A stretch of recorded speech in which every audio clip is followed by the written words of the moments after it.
Hi, my name is Mitch Stephen, and I've purchased a house every 4 to 5 days in or about my hometown of San Antonio, Texas for over 2 decades. And in today's episode, we're going to talk about how I bought my very first storage facility. Stay tuned.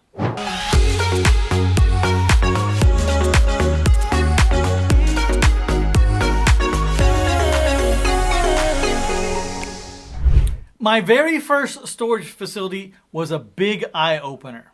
It introduced me to a new kind of rent that I could collect. And it showed me a business that I could build in little bitty increments at a time, unit by unit. We're going to talk about how I found that first facility, and then also what type of storage fit perfectly into my startup plan, how I financed those facilities, and what my storage business has grown into over the years. Stay tuned. That's coming up right now.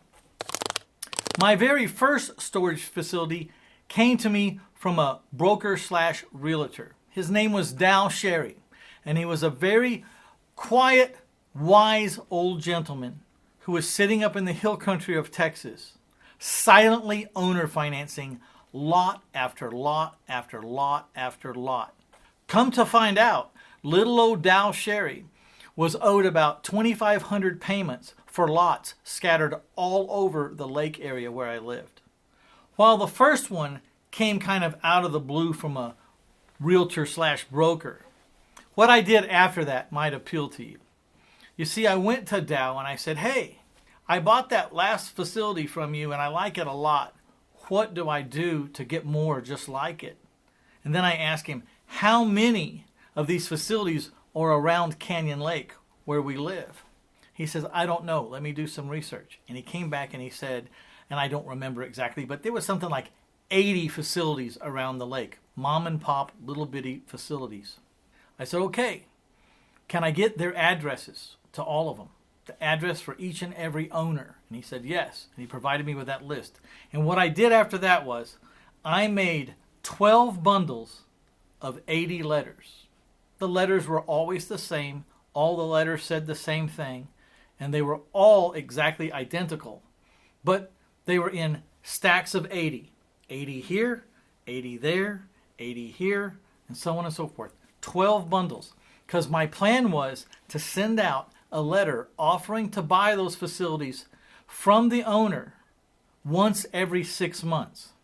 Now, I know myself pretty good. And I knew that if I had to put all this together every 6 months, I'd never make it even past a year. So the reason why I had 12 bundles all at one time was I picked 1 week and I got it all done. I went and had them all printed. I put them all in the bundles. I signed them all. I put them all with twine around them, and this was bundle number 1 and bundle number 2 and bundle number 3 all the way up to bundle number 12. And I went and I put them in my closet.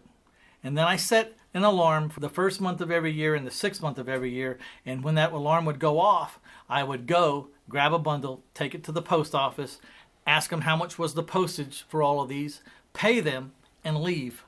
And then those 80 would go out again and again and again. And over a 6-year period, I was able to buy 14 of those facilities. The perfect facility for me as a young broke startup was the little mom and pop facility, the small facilities, 18 units, 25 units, 35 units, 50 units, 60 units, 100 units, small little facilities, something I could get my arms around, that I could understand, that I could fathom at least getting a down payment or getting a loan for. Not these multi-million-dollar complexes with hundreds and hundreds of units on prime property. The ones I needed weren't pretty, they weren't fancy, but they were well located and they were functional. And I believed I could afford them. Now, my first facility I bought with my credit card. Surprise, surprise, surprise. You know, Dow brought me this little facility. It said it was in an estate. The man had passed away. The children need to liquidate this last little bitty asset so they could all divide up the millions that this man was worth. So this little last piece, which happens in a lot of estates, was really holding up a lot bigger process and a lot larger amount of money. And so no one really cared about what this place went for, just as long as it moved quickly and got out of the way so that everyone could get their hands on their share of the inheritance. So there was 15 little boat storages. They were 10 by 25 and about 8 foot tall. They were on caliche floor, just dirt, and it had chicken wire dividers. So when you stood in a building, you could see every boat down the row because it was just chicken wire in between the boats. It was corrugated, rusted metal, and they had been there for many, many, many years. Like I said, there was 15 of them, and they were only half full because they had been mismanaged. And they were only getting $25 a month, or $375 a month was all this little place was bringing in, and it was all due to mismanagement. So how did I finance my first facility? Well, they wanted about $8,000 for it, and I didn't have $8,000. So I looked around, I snagged a credit card that had a $10,000 cash advance limit. I grabbed $8,000 off of it at 0% interest. And then I was doing the math. And if I look here, I saw that, right now the place was rented for $25 a unit, but it only had about 7 units full. So it was only bringing in about $375 a month. I did some research and I learned that the 15 units should be bringing in about $45 a month, and that was $675. I thought that's not going to be a problem because you see, this place was located right outside the entrance of a state park to Canyon Lake, Texas, one of the most beautiful lakes in Texas, a blue-green lake. And there's a lot of traffic going in and out of that park all summer long. And my place was located right across the street from that entrance. So I wasn't worried about filling it up. So what I did to fill it up was I put up a brand new clean sign with my new phone number on it, and I answered the phone when it rang. It didn't take long. Before I knew it, I was full, and at the last vacancy, I was holding out for not 45 for the unit, but 55. And then I rented that one so fast, I went around and I raised some rents till someone left, and I found out that I was still grossly underpriced.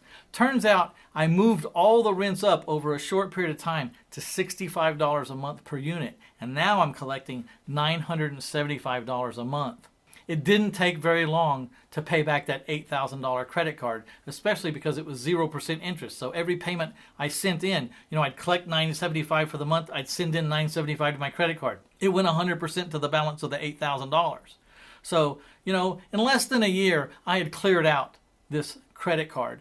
And I had this 15 units, $975 a month coming in with no payment due anymore. That's how I purchased my first place. But after that, the numbers got too big to put on credit cards. I kept dropping my bundles every 6 months, and every now and then someone would call me, and it was almost the same story every time. And this is how the story would go. The old man that ran those units, that built those units, passed away. And the old lady that was left with him, his wife, didn't want anything to do with him. Those things were just a pain to her. They were always the reason he had to be gone. And I suppose the old man was using the storages as a way to be gone. Whether he was really fixing them or working on them or not. Anyways, I was able to purchase these facilities from the widow almost every time. And the art of the deal became in figuring out what did the widow need or what did she want if she got the money for those places. I was able to decipher what they wanted, and most of the time what they wanted was an income. Because when you'd ask them, well, what are you going to do with the money? They'd say, well, I really don't need anything, but I got to find a way to make some income because I need something to live off of. I said, well, why don't you finance me and I'll send you a check every month? How long do you want these payments to come in for? Which was code for, how long do you think you're going to live? And they would pick a number, and then we would back into an amortization with the amounts that we had agreed on, and they'd get me a seller financed amount.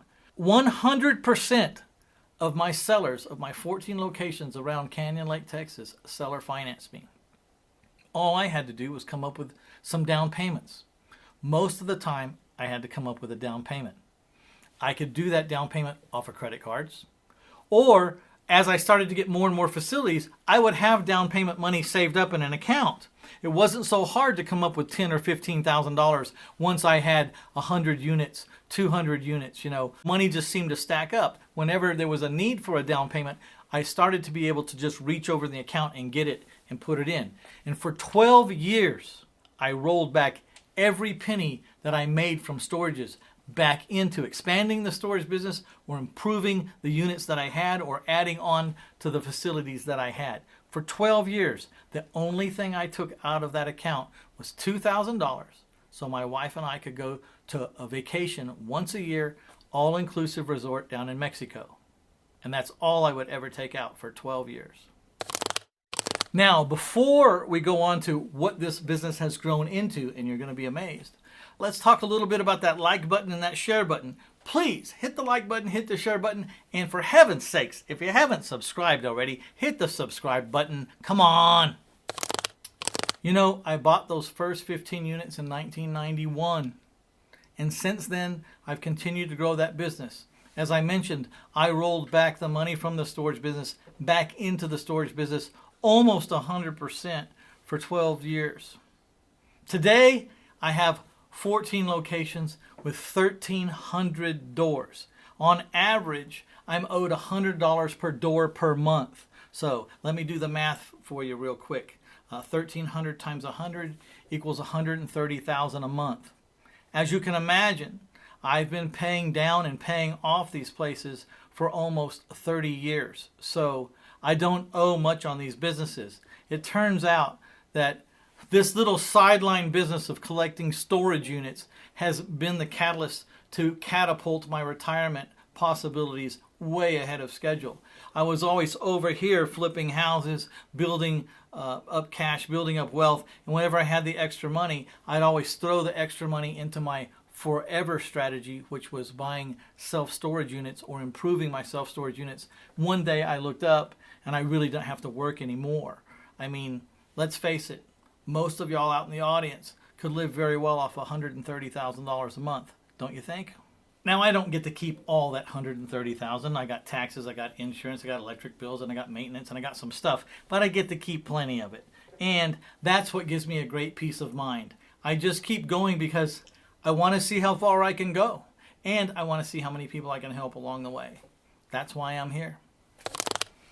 So, you know, I wish I would have thought in advance or known what I know today, because I probably should have put all these storage in my taxfreefuture.com retirement account. Wow, I'd have been collecting all that money tax-free or tax-deferred for all these years, and believe me, I might be worth double per month what I'm worth if I hadn't had to pay income tax on these incomes for 30 years. So check out taxfreefuture.com. They're the sponsor of this episode, and they have a free booklet that you can get. One of the things I love about taxfreefuture.com is they have these little 37 video vignettes, and part of those video vignettes talks about how you take little bits of money and make it into big chunks of money in a very short period of time, sometimes weeks, okay? And I know these strategies well because I use them to build my IRAs and my retirement plans, my health retirement plan, my educational retirement plan for my kids, my 401k, self-directed solo 401k, and all of these retirement plans from taxfreefuture.com have checkbook control. Very important, because as an investor that wants to capitalize off of bargains, we all know that bargains don't hang around forever. When there's a bargain, you need to write a check for it right now. You do not have time to wait for trustees or subsidiaries or fiduciaries to get off their butt and make the transaction happen. You need to be able to make the transaction happen fast, okay? Because you don't steal bargains in slow motion. To get your free ebook from taxfreefuture.com, click on the link below or go to 1000houses.com/free-stuff and click on the link on the homepage that says free ebook from taxfreefuture.com. All right, we're out of here, and I'm headed to the next episode. Why don't you come with me?